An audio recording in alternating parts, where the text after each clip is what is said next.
الصلاة والسلام عليك يا رسول الله وعلى آلك وأصحابك يا حبيب الله. الصلاة والسلام عليك يا نبي الله وعلى آلك وأصحابك يا نور الله. درود پاک پڑھنے کے بے شمار فضائل و برکات ہیں. رسول اللہ صلی اللہ تعالی علیہ وسلم نے ارشاد فرمایا من صلی علی فی یوم 100 مرۃ قضى اللہ له 100 حاجۃ 70 منها لآخرته و30 منها لدنیا. آقا فرماتے ہیں جس نے روزانہ مجھ پر 100 مرتبہ درود بھیجا اللہ عز و جل اس کی 100 حاجات پوری فرمائے گا. 100 درود پاک 100 حاجتیں پوری ہوں گی. اے میرے میٹھے اسلامی بھائیوں، ذرا آپ چاہتے ہیں آپ کی دعائیں قبول ہوں، آپ چاہتے ہیں آپ کی حاجتیں قبول ہوں، آسان ہو جائے تو درود پاک پڑھیے. الحبیب صلی اللہ تعالی علی محمد صلی اللہ علیہ وسلم. مگر اچھی تربیت کیوں ضروری ہے؟ آج ہمارے پہلا ٹارگٹ ہوتا ہے بچہ اسکول کون سی پڑھے گا. اب تو سنا ایسی بھی اسکول آ گئی کہ بچہ پیدا ہونے سے پہلے نام لکھوا دیتے ہیں لوگ کہ بھئی ہونے والا ہے تو بچہ ہو یا بچی ہو نام لکھ لے تاکہ اگلی بار میں ایسا نہ ہو کہ ٹائم نہ ملے. اتنی فکر ہے اسکول جائے گا کون سی اسکول میں جائے گا، یہ فکر ہے کہ جناب آگے کون سی ڈگری حاصل کرے گا. بعض اوقات لوگ ملتے ہیں بتاتے بھی ہیں کہ میرا بیٹا فلاں بیچلر ہے تو ایم اے ہے تو ڈپلوما ہولڈر ہے تو فلاں ملک میں پڑھ رہا ہے. میں نہیں کہتا دنیاوی تعلیم نہ پڑھائیں، شرعی باؤنڈریز کے ساتھ اگر آپ کو دنیاوی اسٹڈیز کروانی ہے کروائیں، لیکن پہلے یہ سوچیں کہ میرے مرنے کے بعد یا میری زندگی میں دونوں چیزوں میں کون سی تعلیم ہے جو اس کو میرے بھی قریب کر دے گی، رب کے بھی قریب کر دے گی.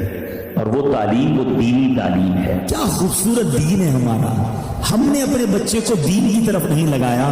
اگر ہم بچے کو دین کی طرف لگا دیتے دین اس کو ہماری خدمت کی طرف لگا دیتا.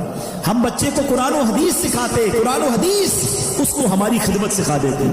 ہم آج یہ تکلیف اٹھا رہے ہیں، اس کی ایک وجہ یہ بھی ہے کہ بچہ ہم نے دین سے دور کر دیا.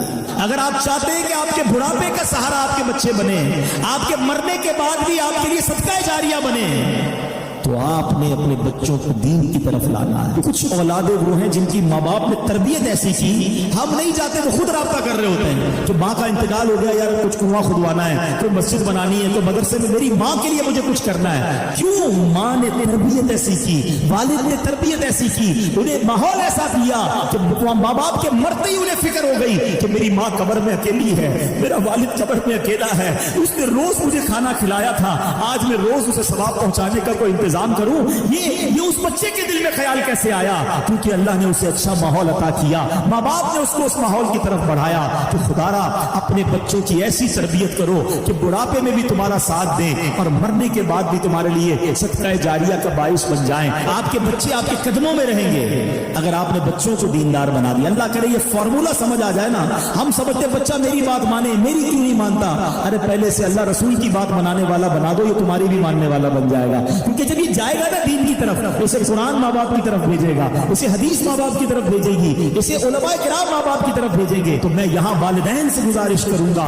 یہ بڑا مجرب ایک عمل ہم نے دیکھا، بزرگوں سے سنا کہ جس کے یہاں بیٹا نہ ہوتا ہو یا بیٹی کی تمنا ہو تو وہ سیدنا حمزہ رضی اللہ عنہ کے مزار پر حاضری دے کر یہ تمنا کرے کہ یا اللہ ان کی برکت سے جو بیٹا عطا فرماؤ، جب بیٹا عطا ہوگا تو میں اس کا نام حمزہ رکھوں گا. کئی حمزہ ملے مجھے، یہ بتایا تھا، ہم نے وہاں جا کے نیت کی اور یہ حمزہ ہمیں مل گیا. تو چلے جو نہیں جا سکتے آج ان کا تصور کر کے اللہ سے ہی دعا کرنی ہے کہ اللہ ان کے صدقے بیٹا عطا فرما دے. ہم بیٹا نبی پاک کے مبارک چچا کے نام پر حمزہ رکھیں گے. میرا کریم مولا دینے والا ہے اور اچھوں کے صدقے ہم پر بھی کرم ہو جائے گا. آپ کو مشورہ دیتا ہوں کہ اپنے بچے کو دین کی طرف بھیجیے، اس کو انکریج کیجیے. اگر وہ مسجد میں جاتا ہے اس کی حوصلہ افزائی کیجیے، اچھے ماحول سے اسے وابستہ کر دیجیے. واللہ آپ اپنے بچے کو دین کی طرف لگا دیجیے، دین اس بچے کو آپ کے قدموں میں ڈال دے گا، دین آپ کا فرما بردار بنا دے گا. کیونکہ وہ جب قرآن پڑھے گا ماں باپ کے آداب سنے گا، جب وہ حدیث پڑھے گا اس کو والدین کا ادب پتا چلے گا، تو میری دنیا بھی اچھی ہو جائے گی. اگر میری اولاد نیک بن جائے، اور سبحان اللہ مرنے کے بعد تو نیک اولاد نے کام آنا ہے. لوگ کہتے ہیں ہمارے بچوں کو بہت سارے سافٹ ویئر آتے ہیں.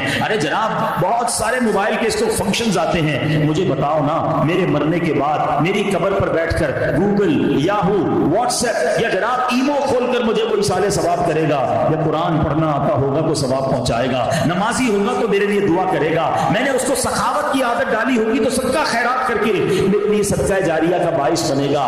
فیصلہ آفتہ ہے. یہ ارلی سٹیج میں فیصلہ کر لیجئے کہ اپنے بچے کو کس لائن پہ لگانا ہے, کیونکہ ہم سب نے دنیا سے جانا ہے. نیک اولاد چھوڑ کر جاؤ گے تو وہ قبر میں صدقہ جاریہ کا باعث بنے گی. اور ایک بات اور یاد رکھیے, بچہ نیک پتہ کیسے بنے گا؟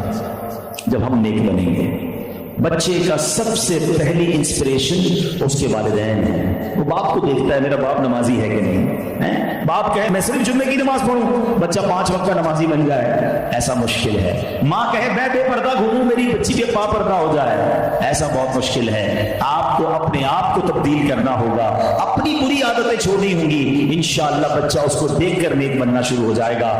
دنیا میں کوئی بندہ بڑی ڈگری ہولڈر ہو جائے نا, بڑا افسر بن جائے, بڑے جناب اس کے پاس یوں سمجھیے کہ ڈپلومے ہوں, ہم نے دیکھا ہے کہ اب ماں باپ اس سے ڈر کے بات کرتے ہیں کہ بچے کو برا نہ لگ جائے, بڑا افسر ہے, بہت پڑھا لکھا ہے, بڑا ڈگری ہولڈر ہے.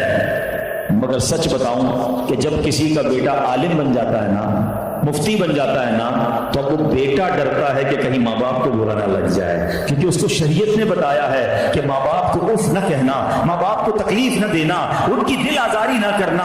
اس کے دل میں تو ہر وقت یہ خوف رہتا ہے کہ کہیں میرے ماں باپ مجھ سے ناراض نہ ہو جائیں, کیونکہ حدیث پاک اس نے پڑھی ہوتی ہے یا سنی ہوتی ہے کہ جس کا مضمون ہے جس سے اس کے ماں باپ راضی اس سے اس کا رب راضی, جس سے اس کے ماں باپ ناراض اس سے اس کا رب ناراض. بدقسمتی سے ہم نے یہ بھی دیکھا کہ کئی ماں باپ اپنے بچوں کو دین کی طرف جانے سے روکتے ہیں, اور کچھ عرصے کے بعد ہم دیکھتے ہیں کہ وہ سر پکڑ کے بیٹھے ہوتے ہیں کہ بچہ ہاتھ سے چلا گیا.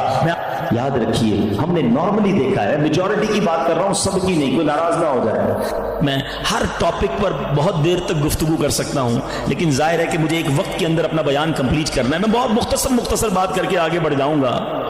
وہ لوگ جن کے ماں باپ حیات ہیں, خدا کی قسم یہ رب کی بہت بڑی نعمت ہے, ہمیشہ ان کی قدر کرنا. ماں باپ کا جو فرما بردار ہے وہ دنیا میں بھی کامیاب ہے اور آخرت میں بھی کامیاب ہے. ایک حدیث کا مضمون ہے, جس سے ماں باپ راضی اس سے اس کا رب راضی, جس کے ماں باپ اس سے ناراض اس سے اس کا رب ناراض. یاد رکھنا میرے بھائیوں, وہ میرے نوجوانوں جن کے ماں باپ حیات ہیں, ان کی قدر کرو, ان کی دعائیں لو.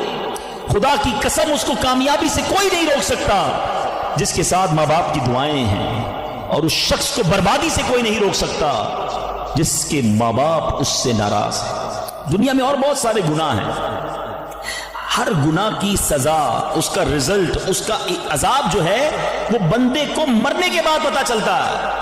مگر ماں باپ کی نافرمانی وہ گناہ ہے کہ جس کا عذاب بندے کو دنیا میں دکھایا جاتا ہے. جو ماں باپ کا نافرمان ہوتا ہے نا, اس کی اولاد دنیا میں اس کی نافرمان ہوتی ہے.